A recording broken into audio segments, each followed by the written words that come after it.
വാർത്തകൾ വിശദമായി പരിശോധിക്കാം. ആദ്യം തന്നെ അത്യന്തം സങ്കടകരമായ ഒരു വാർത്തയിലേക്കാണ്. ഖത്തർ റാസ് ലഫാൻ വ്യവസായ മേഖലയിലെ ഗ്യാസ് ഫാക്ടറിയിലുണ്ടായ സ്ഫോടനത്തിൽ മരിച്ചവരിൽ 12 ഇന്ത്യക്കാരെന്ന് ഇന്ത്യൻ എംബസി. ഖത്തർ അധികൃതരെ ഉദ്ധരിച്ച് എക്സ് പ്ലാറ്റ്ഫോമിലൂടെയാണ് എംബസി ഇക്കാര്യം അറിയിക്കുന്നത്. സ്ഫോടനത്തിൽ 13 പേരാണ് ആകെ മരിച്ചത്. ആക്രമണമല്ല, അപകടമാണ് ഉണ്ടായതെന്ന് ഊർജ്ജമന്ത്രി സ്ഥിരീകരിക്കുന്നു. വിവരങ്ങളുമായി മുഹമ്മദ് റഹീസ്. റഹീസ്, ഏറ്റവും ഒടുക്കം നമുക്ക് ലഭിക്കുന്ന വിവരങ്ങൾ എങ്ങനെയാണ്? അപകട കാരണത്തെക്കുറിച്ച് എന്തെങ്കിലും വിവരങ്ങൾ ലഭിക്കുന്നുണ്ടോ? 12 ഇന്ത്യക്കാർക്ക് ദാരുണാന്ത്യമെന്ന ഏറ്റവും സങ്കടകരമായ വാർത്ത, വിവരങ്ങൾ.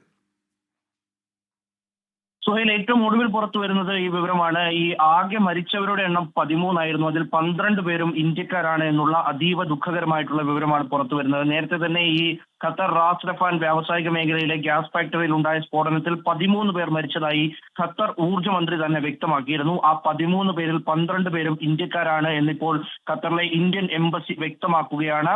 12 പേരുടെ ജീവൻ എടുത്ത ഒരു അപകടമായി, ഇന്ത്യക്കാരായിട്ടുള്ള 12 പേരുടെ ജീവൻ എടുത്ത അപകടമായി ഖത്തറിലെ ഈ റാസ് ലഫാൻ വ്യാവസായിക മേഖലയിലെ ഗ്യാസ് ഫാക്ടറിയിൽ ഉണ്ടായ സ്ഫോടനം മാറിയിരിക്കുന്നു.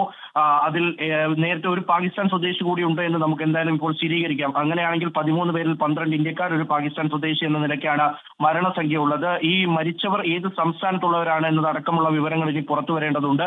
ഇവരുടെ ബന്ധുക്കളുമായി ആശയവിനിമയം നടത്തുന്നുണ്ട്, സംസാരിക്കുന്നുണ്ട്.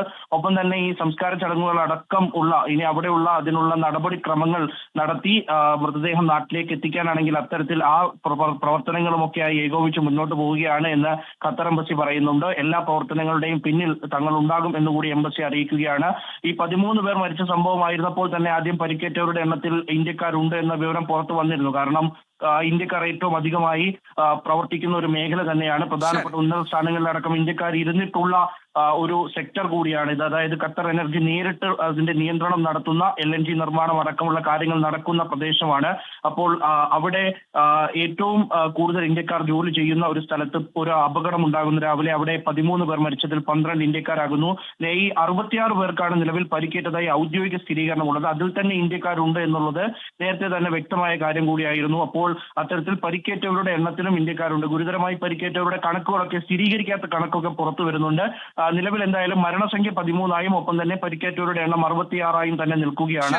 എന്തായാലും ഇനി തുടർന്നുള്ള വിവരങ്ങൾ പുറത്തു വരണം. ഒരു കാര്യം ഉറപ്പിച്ചു പറയാൻ കഴിയും, അത് ഊർജ്ജമന്ത്രി തന്നെ ഉറപ്പിച്ചു പറഞ്ഞതാണ്. ഇതൊരു ആക്രമണമല്ല, മറിച്ച് അപകടമാണ്. പ്രത്യേകിച്ച് നേരത്തെ ഈ ഇറാൻ ആക്രമണം കൂടുതലായി നടന്ന സ്ഥലം മേഖല ആയതുകൊണ്ട് തന്നെ ഉറപ്പിച്ചു പറയാൻ കഴിയും, ഇത് അപകടമാണ്, ഒരു മിസ്ഫങ്ഷൻ മാൽഫങ്ഷനിലൂടെ ഉണ്ടായ അപകടമാണ് എന്ന് ഉറപ്പിച്ചു പറയാൻ കഴിയുന്നുണ്ട്. സുഹൈൽ, എന്തായാലും അപകടമാണ് എന്നുള്ള കാര്യം കൂടി സ്ഥിരീകരിച്ചു പറയുന്നുണ്ട്. 13 പേർക്ക്, 12 ഇന്ത്യക്കാരടക്കം 13 പേർക്കാണ് ജീവൻ നഷ്ടപ്പെട്ടത്. മുഹമ്മദ് റഹീസാണ് വാർത്തയുടെ വിവരങ്ങൾ നൽകിയത്. ലോകത്തെവിടെയായാലും ഏത് സമയത്തും 24 വാർത്തകളും ഓഗ്മെന്റഡ് റിയാലിറ്റി പാക്കേജുകളും എക്സ്പ്ലെയിനറുകളും വിശദമായി കാണാൻ ഞങ്ങളുടെ യൂട്യൂബ് ചാനൽ നിങ്ങൾക്ക് സബ്സ്ക്രൈബ് ചെയ്യാം.